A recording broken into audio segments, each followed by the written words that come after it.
You think you gonna get what I already got? Coach Prime on this beautiful Tuesday morning decided to land himself another one. We talked about this young man earlier this week. He was visiting this weekend with two other recruits, one of them being DJ Lundy, another being a wide receiver from Marshall. And I said, out of all three people, DJ Lundy was already signed and committed. But I said, out of the two receivers, this is the guy that you want to land. I know it may seem like, hey, Colorado's got a lot of wide receivers, but this receiver right here is special. And we're going to talk all about him today. LeJontay Wester out of Florida Atlantic in Florida. His senior year, he'll be adding to what is already, I believe, a very elite wide receiver room. He just makes it steps up one just percent better. To give you what he did last year, 5'11", 167, 108 receptions for 1,168 yards and 8 touchdowns on 10 yards in average. And he didn't have Shedeur Sanders slinging him the football. So who knows what he's going to be able to do. And the reason why we talked about him last time so heavily, his PFF score.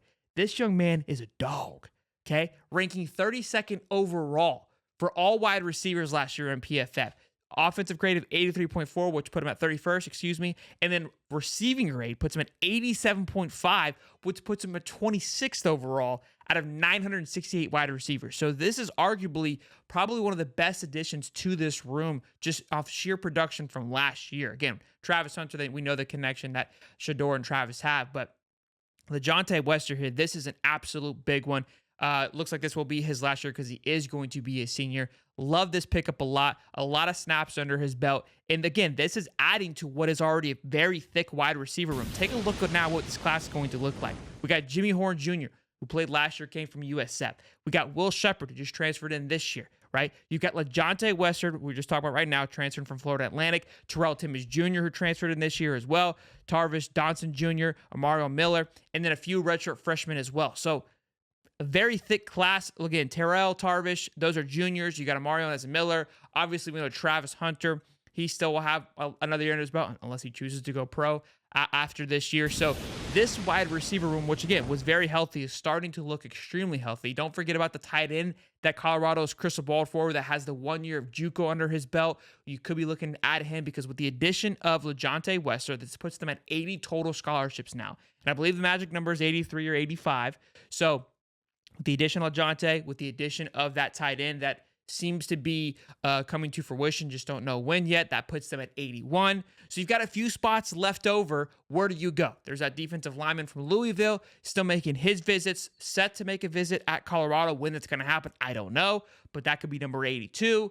There was another wide receiver from Marshall. Again, not much splash to that one. Seemed more of a depth add and a special teams add than anything, but that would put them at 83.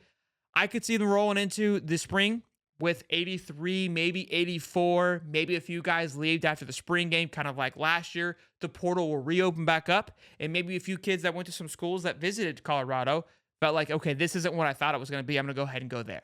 So something to think about, something to kind of keep your eyes on. It may not come to a complete close. This isn't going to be the full team that they're going to roll into next season with because, again, there is another portal cycle that will open up in the coming season. So we'll see how it all plays out. And also to keep in mind, it's a crazy one to think about. Not saying it's going to happen, but 2025 kids, if you go out and find a really good 25 kid, they can reclassify if they have that ability to and get signed up for summer classes.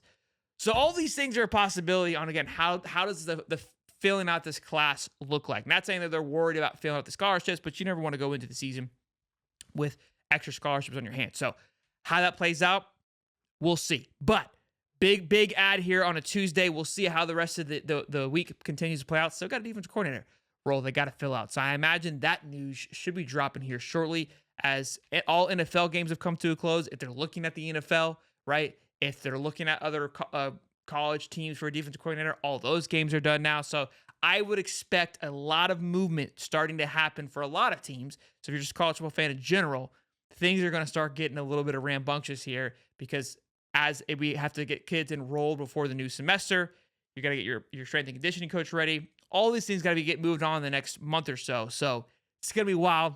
It's going to be buck nasty. Be sure to smash the like button, subscribe, turn the bell on because anything Brett breaks, you don't want to miss it. And I'll see you guys in the next one. Peace.